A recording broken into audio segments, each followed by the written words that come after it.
Мисалы, ал публично сөгүнгөндү жакшы көрөт. Мен скрыто сөгүнгөндү жакшы көрөм.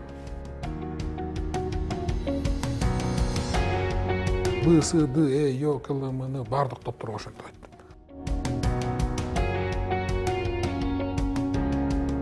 Кээде ойлосоң көзүңөн жаш кылгырат. У нас служебный роман.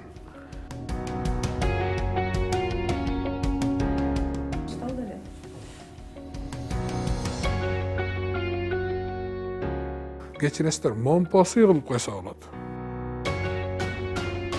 Эми качан шаар оңолот? 300 000 еврону алып ал эртең бериктен кетип калайын дедим, алып кол коюп. Саламатсыздарбы, урматтуу Суперкейджи порталынын көрүүчүлөрү. Бүгүн бизде галстуктар аталышындагы жаңы долбоор старт алды. Анын жүрүшүнө чогуу күбө болобуз. Биздин студиябыздын алгачкы коногу Бишкек шаарынын мэринин милдетин аткаруучу Балбак Зарлыкович Түлөбаев. Анда эмесе Балбак Зарлыкович, саламатсызбы? Саламатсыздар. Биздин студияга куш келипсиз. Рахмат, рахмат. Алгач сизди биздин көрсөтүүнүн шарттары менен тааныштыра кетейин. Ал шарттарга жараша сиз өзүңүз күбө болуп тургандай 3 журналист суроо узатат. Биринчи журналистибиз чабуулчунун ролундагы Жылдыз Жискинбаева. Ошондой эле коргоочунун ролундагы журналистибиз Бекболот Сарыбаев. О, адвокатымбы? Ал эми мен Жерттин шаардын ролунда журналист Бактыгүл Султаналиева. Уруксат этсеңиз анда эфирибизди баштайлы. Дагы бир эскерте кетүүчү нерсе, урматтуу көрүүчүлөр, жана Балбак Зарлыкович, биздин студияга келген конокко бир укук берилет. Ал укукка жараша коногубуз кайсы журналист суроосун биринчи узатат, ошону тандаса болот. Анда эмесе сөз сизде. Уланта берсин башына мындай. Сизди социалдык тармактын активдүү колдонуучусу катары жакшы билебиз. Комментарийлерге дагы жооп жазасыз. Анан сиздин убактыңыз канча убактыңыз социалдык тармакка кетет? Негизи эле жетекчилердин убакыты тар болот эмеспи? Сиздин жумушуңуз анча көп эмеспи? Эртең менен мен 6-да турганда, 6-да туруп, бир стакан суу ичем. Анан ошондо 7-ге чейин социалдык тармакты карайм. Өзгөчө мен Facebook'та көп отурам. Facebook'тагы баракчаларды карайм. Андан экинчиси Instagram'да баракчам, бирок Instagram'га жооп жаза албайм. Ал жака аябай көп келет да, анан жетишпейм. Анан Twitter'ди көп карап коем да. Анан 7-ге чейин карайм. 7-де туруп кыздарымды мектепке жиберем. Анан тамакты ичем, анан жумушка келем. Жумушта келгенде мен Facebook'та баракчаларды караганга убактым жок. Өзгөчө мен кечинде 11-ден кийин карайм. Кечки 11-ден кийин саат 1-ге чейин, кээде 2-ге чейин социалдык тармактагы мага жазган каттарга өзгөчө Facebook'тан аларды карап жооп берем. Пандемия боюнча суроо бергим келип атат. Пандемия учурунда өзүңүздөр билгендей абал аябай чыңалып турду да. Анан ошол убакта сиз убактыңызды кантип бөлүштүрүп, кантип жетишип аттыңыз ошого? Ошол учурларды бир эстей кетесизби? Пандемияда мен убакытты жоготуп алгам. Пандемияда. Убакыт деген эмне экенин билбей калдым. Мен өтө корктум элди жоготуп алабызбы деп. Анан биз мындай адам робот болуп калат экен. 1-3-4 саат уктап аттык. Ошол 3-4 ай уланды. Өтө кыйын убактан өттүк. Азыр кээде ойлосоң көзүңөн жаш кылгырат. Биздин чогулуш убактыда кээ бир акимдер, кээ бир вице-мэрлер жыгылып атты чогулушта. Ситников Максим Валерьевич чогулушта отурганда эле жыгылып калган, жүрөгү ооруп, жүрөгү кармап. Анан эң негизги коркконум ушул элди жоготуп албайлы деп корктум да.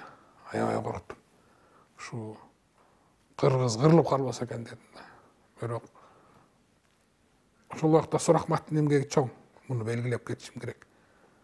Вице-мэрлердин, акимдердин, здравоохраненияда иштегендердин, акимдер ушу көп шаарда көп волонтерлор ишке аябай көп да, эмгектери чоң да. Эми сөздү башка жакка бурсак, сиздин жеке үй бүлөңүз, жеке жашооңуз жөнүндө суроо бергим келип турат. Мэриянын аппаратында иштеп жүргөнүңүздө кызыңыздын жумуштан бошобойсуз деп ыйлаган видеосун жарыяладыңыз эле да. Азыр дагы бизге кызык да, жумушуңуз азыр деле көп. Мисалы билип турабыз да. Азыр кызыңыз ыйлабайбы? Жумуштан бошобойсуз, мага көңүл бурбайсыз деп. Кичүү кызым ар дайым мага жакын да. Кичүү кызымдын чоңойгонун көлдөн сездим. Революция болгондо анан мен отставкага кетип, 7-синде анан үй бүлөмдү Бишкекке көчүрүп атам да. Көчүрүп атканда кызым айтты: "Папа, мындай болбойт да, кандай ушинтип болсун, улам эле революция боло береби? Улам эле артка тарта бересиңерби?" деген суроо берди. Анан мен түшүндүрсөм, "Сен эмне үчүн ушуга жол бердиң?" деген сөзү мага катты тийди да. Эми ал кызыма түшүндүрө албайсың да системанычы. Эмне үчүн сиз ушуга жол бердиңиз дейт да. Ушул сөз мага аябай катты тийди. Бир чети мен кубандым кызым чоңоюп калганына. Ооба, азыр деле айтат. Анан мен Бишкекке келип, аларды алып келип, анан мен кайра кетип атканда, Садыр Нуркожоевич мен отставкамды кабыл албай коюп, мен кайра кетип атканда, кызым дагы бир сөз айтты да мага. Ошол өмүрүмдө мага эң катуу тийген, өмүр бою эстеп кала турган экинчи сөз айтты да. "Папа, эмне үчүн мени тандабайсың?" дейт. "Эмне үчүн көлдү тандап кайра кетип атасың?" дейт да. "Папа, мени тандачы" дейт. "Мени калчы биякта" дейт. Кайра келдим. Бияка чакырып, анан кызым айтат: "Эми көлдү тандадың болуптур, эмнеге кайра Бишкекке келдиң?" дейт да. Сөзүңүзгө аралжы, кызыңыз канча жашта ошондо? Азыр ондо. Эми көлдү тандадың, кала бербейсиң, эмне келдиң Бишкекке дейт. Улуу кызыма баары бир. Ага китеп болсо болду. Ал азыр 15 жашта, "Война и мир" деп окуп бүтүргөн, Пушкин, Достоевский, ошонун баарын орусчасын, англисчесин окуп, анан ага билим, анан илим болсо болду да. Колуктун билесиздер да, белгилүү журналист Кубан Мамбеталиевдин кызы. Экөөбүз Токой чарбасында ал пресс-секретарь, мен жардамчы болчумун. У нас служебный роман. 3 жыл карашып жүрүп анан үйлөнгөм. Ошондон бери ал карьера жасабай, үй бүлөсүнө, мага, 2 кызына турмушун арнады да. Ушул дагы эле ушул 2 кызын карап, мени карап жүрөт. Ыраазымын мен ага. Мен аны аябай сүйөм, аялымды. Жакшы көрөм. Сиз мэрдин милдетин аткаруучу кызматка келгенде сизге каршы чыккандардын бири Чоң Казак мүчөсү Аскат Осмонов жакында эле сиздин кеңешчиңиз болуп дайындалды. Муну кандай түшүнсө болот? Бул сизге каршы чыккандардын оозунун жабы эмеспи? Же болбосо бирөөлөрдүн сунушу менен сунушталдыбы? Мэрияга келгенде мен аябай терең изилдедим. Бул балдар эмнени каалайт? Мен мисалы Аскатты, Төрөханды жакшы билем, 10 жылдан бери таанышмын. Аскаттын агасы менен жакшымын, өзүн мындай угуп көрүп жүрдүм. Сыймык Жапыкеев менен, Мамыткановдор менен саясий башка күчтөрдүн баарын жакшы тааныйм. Алардын ниетин баардыгын билебиз. Анан Аскатка айттым: "Аскат түрк тилин, англис тилин, кытай тилин билет. Лондондо окуган, дүйнөнү кыдырып келген." Анан мен ага да жакшы кызматтарды бердим. Ал да барбай койду. Анан аянда айттым: "Кел чогуу мен иште мага жардам бер." Расмий менин кеңешчим азыр Аскат Осмонов. Кыйын бала. Анан азыр 3-4 күндөн бери иштеп атат. Мэрияга поток элдер келет да. Бир келгенде 20дан, 30дан, 40тан келет. Анан азыр кандай экен десем, кыйын экен дейт. Ну, давай. Азыр эми Аскатты кет дегендер пайда болот. Карап тургула элдин арасынан. Ошону сезсин жон төрөсү менен. Көрсүн, иштесин. Бирок жакшы, башталышы жакшы.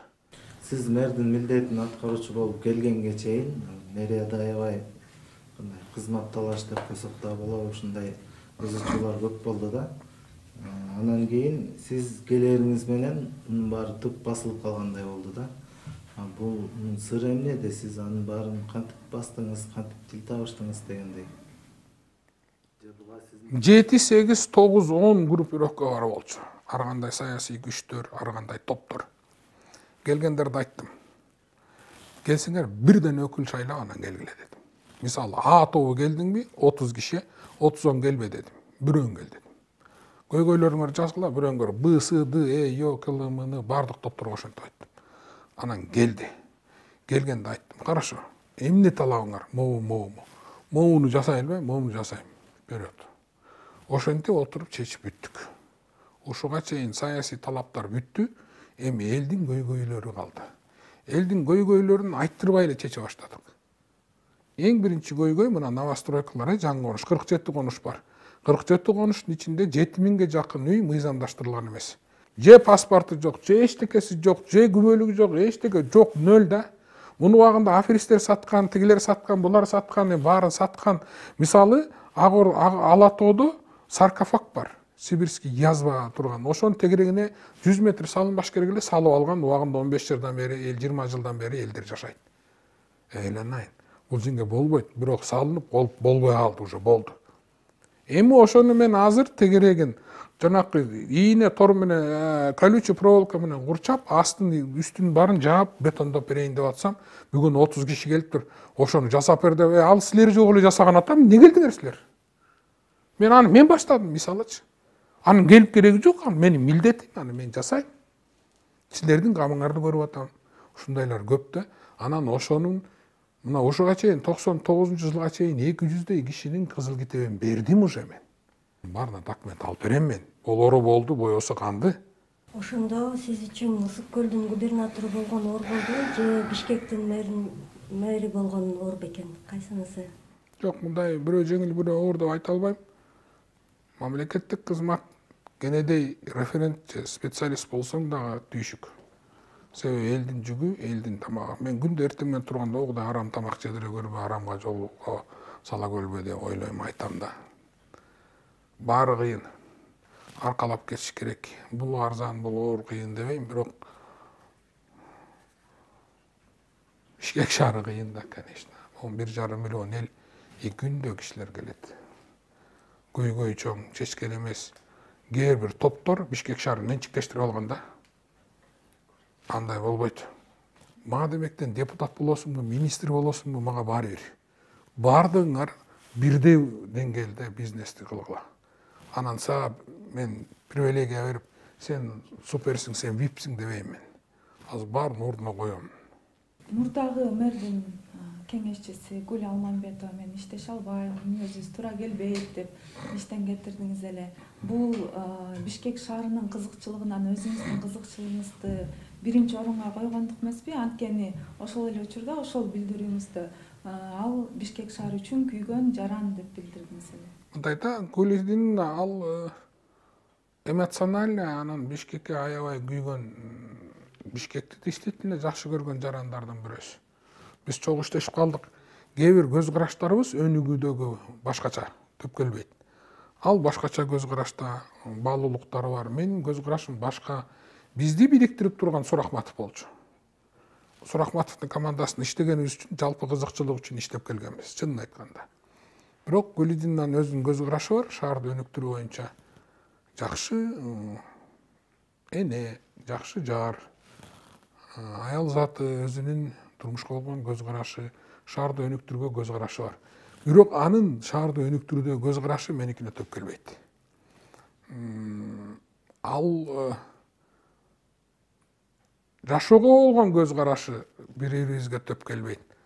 Мисалы, ал публично сөгүнгөндү жакшы көрөт. Мен скрыто сөгүнгөндү жакшы көрөм. Бул эң негизгиси. Ал кыргыздын улуттук баалуулуктарын башкача жол менен өссө дейт, мен классикалык түрдө өнүксө деп ойлойм. Бирок оюбуз бир, шаарды өнүктүрүү, шаар жакшы болсун деген. Мен Гүлдиндин шаардын душманы же шаарга эчтеке кылбайт деп айта албайм. Ошон үчүн мен аны чакырып айттым, кечирип коюңуз, мен сиз менен иштеше албайм. Ал коомдук жардамчы болчу. Бизден айлык алып иштечү эмес. Ошон үчүн сизге муктаж эмесмин деп аны кетирдим. Анын ордуна мурунку вице-мэр Эмиль Абдыкадыровду алдым. ага ылайыктуу болгон башка жумуш орто жок беле мэрияда? Эми мындай да бир адам менен мен мэрияга келгенден кийин мен өзүмдүн командам менен иштешим керек да. Ал Гүлидиннан мен өзүмдүн командамда көрө албайм да. Башка жумуш деле бере албайм го. Себеби ал менин командамда мага көз караштары туура келбейт. Ошон үчүн адам катары сыйлайм. Жеке адам катары абдан жакшы көрөм аны. Ачык мүнөз, оюн тууз айтат. Ага эч кимди тыя албайсыңар аны. Бир отолуп алса аны эч ким тыя албайт. Анан кээде мен аны менен азыр деле айтам. Сурахматовду кээ бир убакта ал уят кылчу. Мен Азиз Эмилбековдун көзүнчө айтчумун. Сен Азиз Эмилбековге зыян алып келип атасың авторитетине, сөгүнүп атасың десем, ал дагы айтчу, сен кыйраттың, ар кандай сөздөрдү. Ошон үчүн мен аны менен иштеше албайм бир командада. Мэрияда эмес, башка жерде да иштеше албайм. Өкмөттөн Ысык көл облусундагы ыйгарым укуктуу өкүлү кызматынан кетип, анан президенттик аппаратка жумушка чакыртат деген сөздөр айтылбады эле. Анан эле Бишкек шаарынын мэринин милдетин аткаруучу болуп калдыңыз да. Алгач сизге кайсы кызмат сунушталды эле? Садыр Нуркожоевич ИО президент болуп турганда айылга келди түпкө. Келип ошондон атасына, энесине, баласына Куран окутту. Анан өзүмчө эле жеке визит дегенде анан мен губернатор болуп тозбосом болбойт да, анан ошондо бардым. Ал да айтты келсин деп. Барып ошол жерден эл менен жолугушуу болду. Анан үйүнө бардым. Үйүндө отуруп, анан көлдүн проблемаларын баарын жазып алдым. Жазып алып, эмне проблема бар дедим. Мен айттым, мондай проблема бар. Буларды чечпесек болбойт. Баарын чечебиз деди. Анан мага мынтип айтты. Буларды биринчи орун басарыңа тапшыр, сен Бишкекке кел деди. Макул дедим. Эмнеге кайсы десем, управляющий делами президента болуп мага жардам бер. Мага сен тажрыйбаң керек болуп атат, жанымда жүр. Давай эртең үй бүлөңдү Бишкекке көчүр, бүрсү күнү кел деди. Жарайт дедим да, эртеси үй бүлөмдү шаарга жиберип, бүрсү күнү эртең менен чыгып, жолдо келатсам, жолдон мага чалды. Бишкек чатак болуп атат. Ар кайсы топтор, күчтөр Бишкекти бөлөбүз деп ызычуу болуп токтобой атат борборду. Сен келип шаарга мэр бол. Мен айттым, уруксат берсеңиз болбой эле коеюн. Мен башка жумушка келатам. Элге да айтып койдум. Эртең көлдүн эли Ысык көлдү Бишкекке алмаштырыйын деп тагынат. Десем, ладно, сен бияка келе берчи, анан сүйлөшөбүз деди. Анан кечинде саат 6-да келдим. Өзүнө кирсем айтты. Эми Бишкек ушундай болуп атат, чатак болуп атат, иштеп кетирсиң, бишкектиктердин көбү сени сурап атышат. Мен сенден сен ушул жакта иштеп берүүңдү сага суранайын деди. Анан мен айттым, мындай болду эле бияка десем, ооба, мына буйругум даяр. Кааласаң бияка, бирок ошол жакта элдер суранып атат, Бишкек биз үчүн маанилүү, бүткүл дүйнө карап турат деди. Анан президент айтып атса, ИО президент, премьер-министр айтып атса, ойлондум, эл эмне дейт дедим. Элге түшүндүрөбүз деди. Ошол эртеси Бишкекке ал кишинин айтканын кыя алган жокмун. Мындай ойлонсом, чынында дүйнө жүзү Бишкекти карап турат, колуман келишинче иштеп берейин дедим. Анан келип иштеп калдым. Көлдө деле губернатор болуп көп деле убакыт иштеген жоксуз. Ошол учурда эмнелерге жетишип, эмнелерге жетишпей калдыңыз? 45 күн дегенде көлдү кыдырып бүттүм. Ар бир айылына кирдим. Эки эле жер калды. 45 күндө кыдырып, ар бир айылдын проблемасын билдим. Аны жазып чыктым программа кылып 3 жылдык. Ар бир районго муниципалдык предприятие ачмакпыз. Ар бир мектеп, фельдшер, көптөгөн баягы чоң Тамчыда больница курмакпыз, Ананьевада, Григорьевкада больница, Тоңдун Каракоосундагы больницалар булар. Тоңдун Каракоосундагы больницалар оңдолуп, ремонттолуп, машинеси да, беркилери да кирген. Григорьевкадагы больница, Тамчыдагы больницанын проектилөө иштерин баштаганбыз. Андан кийин Ананьевадагы больница, тияктагы Жетегүздөгү Кызыл Суудагы больница, Кызыл Суунун ичиндеги көчөлөрү, көп нерселердин баарын баштадык. Тиги өйдө жакта Шахта Жыргалаңдагы МЧСтин зданиясына барсаң, байкуштар жүрөгүң түшөт, ыйлагың келет, терезеси жөн эле күлөңкү болуп калган. Эми көп нерсе бар да, бирок ошонун баарын иреттеп, коюп, пландап, акчасын даярдап өлүп койгонбуз. Кумтөрдөн быйыл 380 миллион калган, эмдиги жылы дагы 701 миллиард сом. 2 жылдын ичинде көлдүчө кечиресиздер, момпосуй кылып койсо болот. Сиз жашаган аймакта таштанды убагында чыгып турса керек, эгерде убагында чыкпаса же жолдон таштанды көрүп калсаңыз буга кандай карайсыз? Мен эл катары эле экинчи этажда мындай көп кабаттуу үйдүн экинчи этажында эле жашайм. Шаарды кыдырып жүрүп эле таштанды болуп калса эле айта берем, могу жер эмне мындай, тиги жер эмне тигиндей деп. Бирок эл катары эле ошо кээде таштанды үйүлүп кетет, анан майрам күндөрү өзгөчө, булар көчө майрамдап койсо керек деп коем. Анан буну эмне алган жоксуң айтса, чын эле майрамдап койгон болот. Эми чыдап эл катары деле бир күн күтөм, эртеси күнү алып коюшат. Мэрияда кызмат талашуу бүттү, токтоду негизичи. Анан сиздин оюңуздагыдай кадрлар келдиби? Эми качан шаар оңолот Бишкек шаары? Мэрияда кызмат талашуу токтогон. Азыр мен баягы иштебеген директорлорду жумуштан алып атам четинен. 100% мен кээде жаңылып калып атам. Өткөндө Куценкодон жаңылдым. Октябрь районунун акимин өздөрү айтып койсо болмок. Мен да элден кечирим сурадым, бирок албайынча. Убакыт керек. Мисалы азыр могу смог боюнча көп вопрос болуп атпайбы? Ошол жанакы катализаторлорду боюнча болуп атат. Газпром менен иштеп атабыз. Шаарды жалгыз эле мэрия күчүнөн келбейт бул. Жалпылап оңолуу жолуна түшүбүз керек да. Биз болсо жок дегенде уурдабай койсок, ошол пайда да. Өтө көп кемчиликтер бар. Кээ бир директорлор айтканын укпай мурункудай эле иштеп атышат. Мен дагы ошол жерден айтып коет элем биздин чарбанын жетекчилерине. Мурункудай иштетпейм мен буларга баары бир. Жакында бир 3-4 жумуштан алам, жакында бир 2-3 камалат. Мурункудай иштетпейм. Маадамектен көтөрүп турган ашманы таштап ийсин. Крышаларыңарды укпайм, ачыгын айтып коеюн. Эч кимди укпайм. Таза түз иштейсиңерби, иштебейсиңерби, орунду бошотуп кете берсин. Крышаларын ортого салгандар болот. О толтура. Ушул жерден ачык эле айтып коеюн, бир директордун ордуна мага 300 000 евро сунушташты. 300 000 евро. Доллар да эмес. Жүрөгүм түшүп кетти. Коркуп кеттим. Азыр анан атайын кызматтарга бердим, териштирип атышат. Акча сунуштаган кызмат ордунун айлыгы канча? Канча айлык алат? 15-20 миң сом ашы мүмкүн. Бирок ал ошону азыр текшерип атышат. Дагы бир кызмат ордуна 100 000 доллар сунушташты. Жүрөгүм түшөт, 100 000 доллар эмес, машина сунушташты да. 2019 жылы Lexus. Апапакай. Мощный жылтырайт. Шаарда байлар көп экен да. Ошого эмне деп жооп бересиз? Мисалы ошентип сунуштан бошо. Мен адаммын да биринчи мындай ойлодум, биринчи коркуп кеттим. Экинчиси 300 000 еврону алып алып эртең бериктен кетип калайын дедим, алып туруп кол коюп туруп. Анан айттым, абийиримдин астында тамашаны тамаша жазып атам. Абийир алдында кантип жооп берем, кантип тигил дүйнөдө мунун эсебин берем дедим да, биринчиден. Экинчиден, эмне үчүн ушундай дедим да, эмне себептен дедим. Эмнеге булар коркпойт дедим да. Эмне үчүн коркпойт булар деп атам да. Эмнеге коркуу деген сезим жок да булардачы.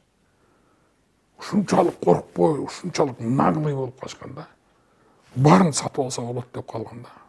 Жалпы эле суроо берейин, мэрликте убактыңыз бүткөнгө чейин кандай негизги пландарыңыз бар? Эң негизги бир, жаңы конуштарды максималдуу түрдө менчиктештирип беришим керек. Жанагы 6325 үйдү. 2, аярлуу жарандарга, инвалид балдары бар кыз келиндерге, кары картаңдарга 2 райондо соц объект куруп беришим керек. Бул экинчиси. Үчүнчү, коронавирус деген балени максималдуу түрдө күрөшүп жоготушуга күч кубатын 4 кыштан аман-эсен чыгып кетиши керек. 5 мэриянын ичиндеги кээ бир фундаменталдуу өзгөрүүлөрдү жаңы келаткан кеңешке мэрге даярдап өткөрүп беришим керек. 6 иштебей турган жерлерди иштетип, жанакы Бишкектин өнүгүүсүнө мен өзүмдүн көз карашымда жана ГЧП системасын больница, мектептерди салып кетейин. Жетишинче деген ушундай оюм бар да. Дагы бир суроо. Ушул студияга Балбак Төлөбаевдин эч ким билбеген бир сырын таштап кетишиңиз керек. Эч ким билбеген бир сыр. Айта албайм да, анын баарын. Эч ким билбеген сыр. Мен ыр жазам. Жакында ошол кичинекей китеп болгонго жакындап калды. Бул сырды көбү билбейт, ошону айтып коеюн. Көргүм келип достор бүгүн баарыңды, сагынычтын шамы жагылды, алыс калган жаштык күндөрдүн жылаажыны шыңгыр кагылды. Келгиле досторум, жаштык кезди сагындык, келгиле досторум, сагынычты жазалык. Муну жанагы ырдап жүрүшөт, ошо ылайыктап коюшуптур. Жашообузга келип ыйык жаз, достошконбуз ынак кайышпас. Мен силерди эстеп сагынып, көздөрүмдөн тамат ысык жаш. Дагы кичинекей бир ырым бар экен. Урап көрөйүн. Жүрү дейт, жүрө кой деп кыялдарым, жалдырап араң барам кыялбадым. Канчалык кайраттанып барсам дагы, жаштыгым кайра кайткыс кайрылбастыр. Ойлор тынбай, тентек желдей удургуйт. Сен билбеген, мен сактаган тереңде, ташкындаган сезимдерди кармабай, аттиң досум кое берчи алдыра. Өзүм сүйүнүп атам. Чыныбай акын Шыраматтылыкта жакшы ырларды жазчу. Анан эми биздики жөн эле болсо керек болмойм. Бирок ушунун баары 99-жылга чейин жазыла берчү, анан 99-дан кийин. Ушундай жагымдуу маанайда биз көрсөтүүбүздү соңуна чыгарабыз. Балбак Зарлыкович, убактыңыздын тар экендигине карабай бизге убакыт бөлүп келип бергениңизге терең ыраазычылык билдиребиз. Ишиңизге ийгилик, мэриянын жалпы жамаатына ийгилик, биздин Бишкек шаарыбыз өсүп өнсүн. Бишкек үчүн күйгөн, Бишкектин таланттуу ушундай мэрлери көп болсун. Урматтуу көрүүчүлөр, Супер KG порталынын көрөрмандары, ушуну менен биздин галстуктар аталышындагы долбоордун алгачкы чыгарылышы соңуна чыкты. Келерки көрсөтүүдө көрүшкөнчө кош болуңуздар.